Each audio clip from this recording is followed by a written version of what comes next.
welcome the Rockstar DMC!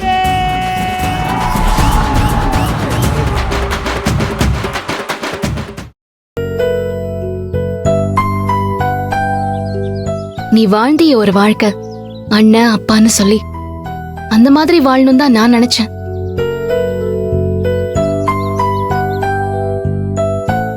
என்கிட்ட அண்ணி எனக்கு உங்களை மாதிரி ஆகணும்னு சொல்லி நீ ஒரு வார்த்தை சொல்லிருந்தேன்னு வையேன், நான் உன்னை எனக்கும் மேல பல மடங்கு தூக்கி உயர்த்தி வச்சிருப்பாமுதா.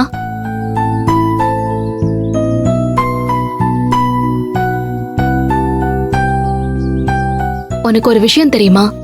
நீ கனடாக்கு படிக்க போகலன்னு சொல்லி உன்னை விட கஷ்டப்பட்டது நான் தான். நீ மேல் படிப்பை திரும்ப படிக்கணும், இந்த கம்பெனி பொறுப்பில்லாம எடுத்துக்கணும்னு சொல்லி நான் உனக்காக கனடா யூனிவர்சிட்டியில அப்ளை பண்ணிருக்கேன்.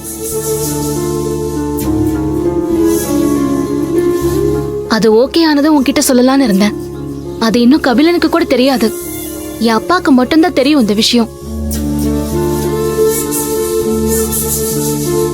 ஆமாம்மா, நீ படிச்சு முடிச்சு வந்ததும் உன் பேருக்கு கம்பெனியோட ஷேர் எல்லாம் மாத்தி உன்ன அந்த கம்பெனியோட எம்டி ஆக்கணும்னு புனிதா சொன்னா.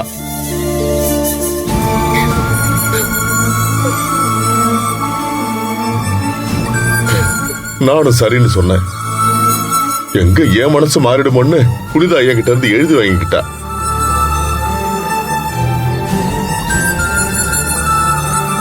அது மட்டும் இல்லாமதான் கோர்ட்ல இருந்த டாக்குமெண்ட்ஸ நீ மட்டும் நிதானமா படிச்சிருந்தனா உனக்கு ஒரு விஷயம் தெரிஞ்சிருக்கும். ஏற்காட்டுல நமக்கு இருக்கிற யூனிட்ஸும் அங்க நம்ம கட்ட போற காம்ப்ளெக்ஸும் உன் பேர்ல தான் வரப்போகுது.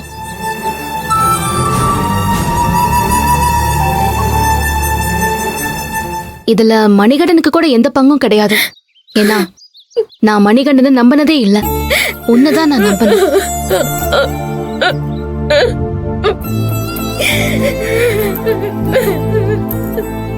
நல்ல படிச்ச பொண்ணு, வேலைக்கு போயிட்டு இருந்த ஒருத்தைய இப்படி வீட்டுக்கு கூட்டிட்டு வந்து சமையல் கட்டுல விட்டுட்டோமேன்னு சொல்லி நான் வருத்தப்படாத நாளே இல்ல.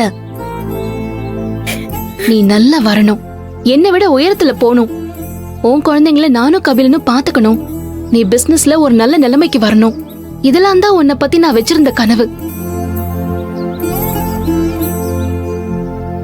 இதெல்லாம் நான் உன்கிட்ட நிதானமா சொல்றதுக்குள்ள என்னென்னமோ நடந்துருச்சு.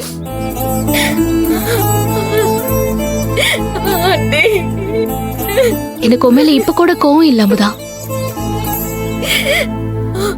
நீ ரொம்ப நல்லவதா அமுதா. ஏதோ என்னோட போராத நேரம் நான் உன்னையும் எனக்கு எதிரா திருப்பிட்டேன்ல அமுதா. உன் மனசு கஷ்டப்படுற மாதிரி ஏதாவது நடந்திருந்தா என்ன மன்னிச்சிரு அமுதா.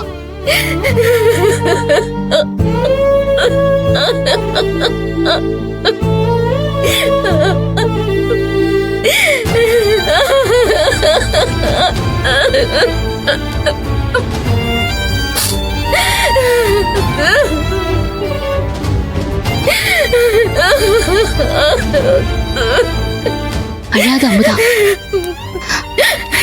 என்ன மன்னிச்சிருங்க அண்ணி, என்ன மன்னிச்சிருங்க. புத்தி கிட்ட போய் நான் இப்படி எல்லாம் பண்ணிட்டேன், என்ன மன்னிச்சிருங்க.